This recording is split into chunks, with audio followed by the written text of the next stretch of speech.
నమస్కారం city news సమాహారానికి స్వాగతం. నా పేరు విశ్వనాథ్. శ్రావణ మాసం సందర్భంగా ఆలయాలు భక్తులతో కిటకిటలాడుతున్నాయి. సుల్తానాబాద్ శివాలయంలో శ్రావణ సోమవారం పురస్కరించుకొని శివుణ్ణి దర్శించుకున్నారు కొందరు భక్తులు. ఆలయంలో లక్ష భక్తులు ముగ్గులు వేసి తమ మొక్కులు తీర్చుకున్నారు.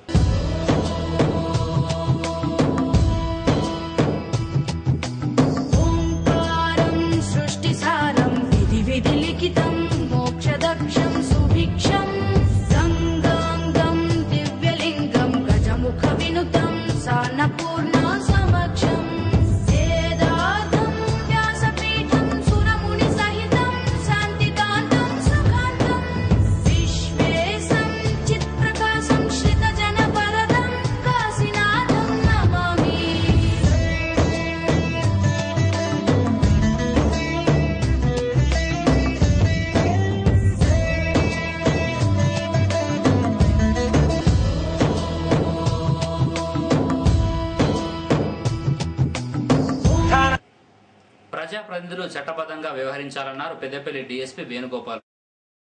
సుల్తానాబాద్ పోలీస్ స్టేషన్లో నూతనంగా ఎన్నికైన సర్పంచ్లు, ఉప సర్పంచ్లకు పోలీసులు అవగాహన కల్పించారు. గ్రామాల్లో పంచాయతీలు నిర్వహించవద్దన్నారు. పోలీసులతో సహకరించి ముందుకు సాగాలన్నారు.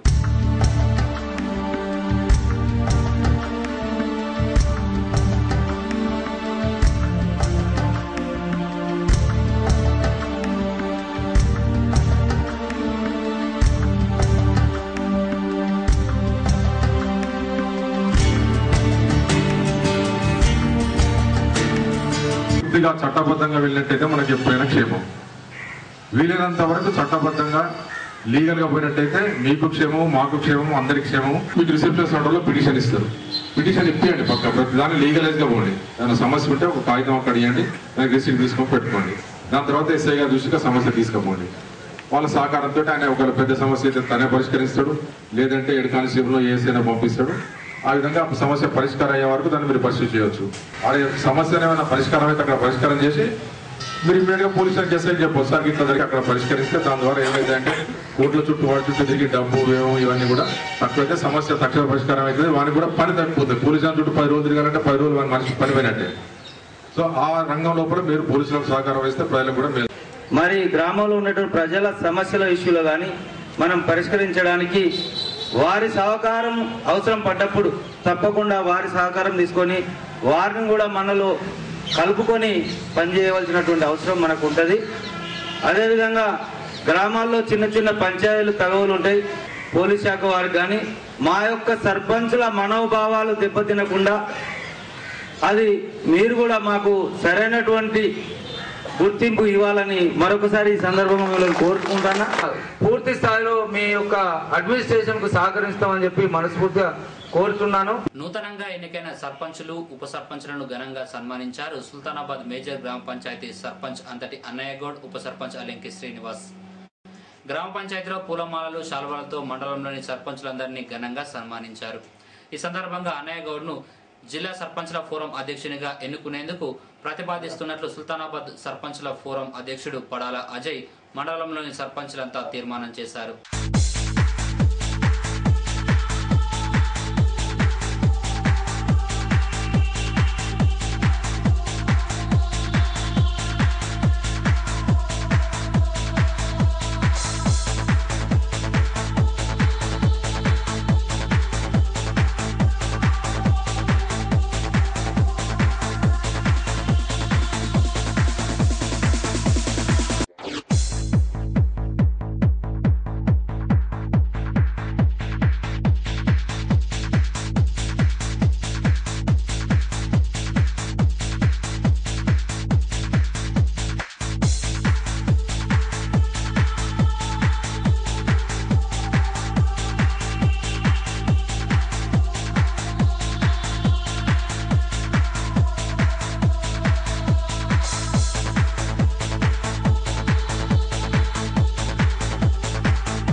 గారిని మన జిల్లా కన్వీనర్గా చేద్దాం అందరం ఇచ్చినందుకు మీ అందరికీ అనుకోకుండా మీ ఈరోజు మిమ్మల్ని పిలవగానే వచ్చినందుకు మీ అందరికీ కూడా పేరు పేరున నా సోదరిమణులకు సోదరులందరూ కూడా నా ప్రత్యేక ధన్యవాదాలు, శుభాకాంక్షలు, కృతజ్ఞతలు. సుల్తానాబాద్ మండల ఉప సర్పంచ్ ఫోరం అధ్యక్షునిగా చిన్న కలవలకు చెందిన గండి శ్రీనివాస్ ఏకగ్రీవంగా ఎన్నికయ్యారు.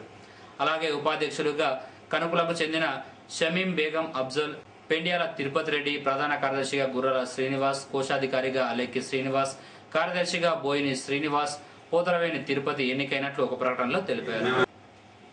పార్లమెంట్లో తెలంగాణ బిల్లు ప్రవేశపెట్టి ఆమోదం పొందే వరకు అప్రమత్తంగా ఉండాలన్నారు టీఆర్ఎస్ పెద్దపల్లి నియోజకవర్గ ఇన్ఛార్జ్ దాసరి మనోహర్ రెడ్డి.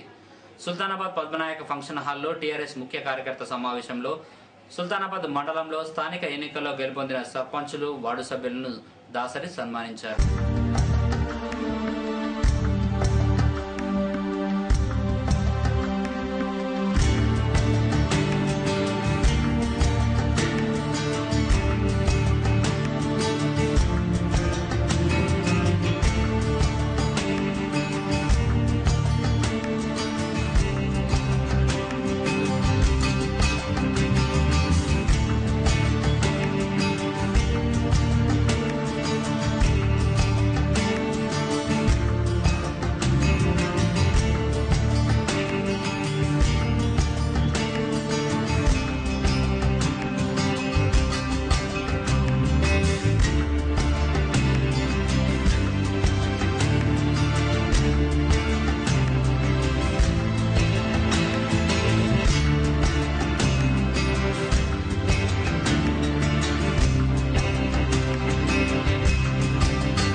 పార్లమెంట్ లో బిల్లు ప్రవేశపెట్టి దాన్ని ఆమోదం పొందేంత వరకు మనం అప్రమత్తంగా ఉండాలని చెప్తా ఉన్నారు.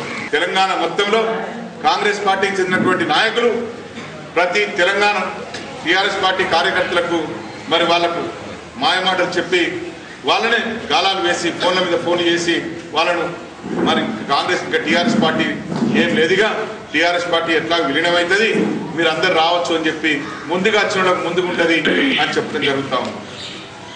ఇక్కడ మన టీఆర్ఎస్ పార్టీ కార్యకర్తలు మనం జాగ్రత్త పడాల్సిన అవసరం ఉంది. టీఆర్ఎస్ పార్టీ ప్రజల్లో ఉంటుంది, ప్రజల అభిమానంతో బతకగలుగుతుంది. టీఆర్ఎస్ పార్టీ ప్రజల అభిమానంతో రేపు నిలబడి కొట్టాడగలుగుతుంది, ఉద్యమం చేయగలుగుతుంది అని చెప్పి మీ అందరికీ మనం చేస్తా ఉన్నాను. గ్రామాల్లో పల్లెల్లో మన జనానికి చెప్పాల్సిన అవసరం ఉంది. తెలంగాణ ప్రకటన వచ్చింది వాస్తవం, కానీ తెలంగాణ ప్రకటన మనం అనుభవించాలి. తెలంగాణ ప్రకటన మన తెలంగాణ ఏర్పడలే. ఇంకా తెలంగాణ ఏర్పడాలి అంటే దానికి ఒక భౌగోళిక స్వరూపం ఏర్పడాలి, దానికి ఒక ప్రభుత్వం ఏర్పడాలి. సర్పంచులు కోళ్ళు గొర్రెలాగా పోల్చి గొర్రెలాగా కోళ్ళలాగా అని చెప్పారంటే మరి సర్పంచులు వాళ్ళు పాపం వాళ్ళ మనసున్న మనుషులు కాదా? వాళ్ళు వాళ్ళకు వ్యక్తిలా కనపడతలేరా? వాళ్ళు ఏమైనా గొర్రెలా కోళ్ళ? ఈ విధంగా మాట్లాడటం ఎంతవరకు సమంజసం? వారికి ఒక రాజకీయ పని చెందినటువంటి వ్యక్తి, ఒక 30 సంవత్సరాలు 40 సంవత్సరాల నుంచి రాజకీయంలో ఉన్నటువంటి వ్యక్తి ఒక నూతనంగా ఎన్నుకోబడినటువంటి సర్పంచ్ని ఆ విధంగా కోడి గొర్రెలాగా పోల్చి మాట్లాడితే అది ఎంతవరకు సమంజసమో మరి వారే అర్థం చేసుకోవాల్సిన అవసరం ఉంది. ప్రజలందరూ తెలుసు, ఇక్కడ నియోజకవర్గంలో కాదు రాష్ట్రంలో ఉన్నటువంటి ప్రజలందరూ తెలుసు. ఆ రోజు ఎమ్మెల్సీ ఎన్నికల విషయంలో ఏం జరిగింది, ఆ రోజు మరి ఎమ్మెల్యేలు రాజశేఖర రెడ్డి గారు ఉన్నప్పుడు మరి చీల్చినటువంటి చరిత్ర ఎవరికి ఉన్నది? తెలంగాణ రాష్ట్ర పార్టీ మరి ఇందులో నుంచి గెలిచి మరి ఆ పార్టీని మరి చీల్చి మరి పార్టీని వెన్నుపోటుపడుతున్నటువంటి చరిత్ర ఎవరితో దయచేసి గమనించాలని చెప్పి నేను మీ అందరికీ కూడా తెలియజేసుకుంటున్నాను. ఇవి బులెటిన్ విశేషాలు. మరో బులెటిన్లో మళ్ళీ కలుసుకుందాం. నమస్కారం.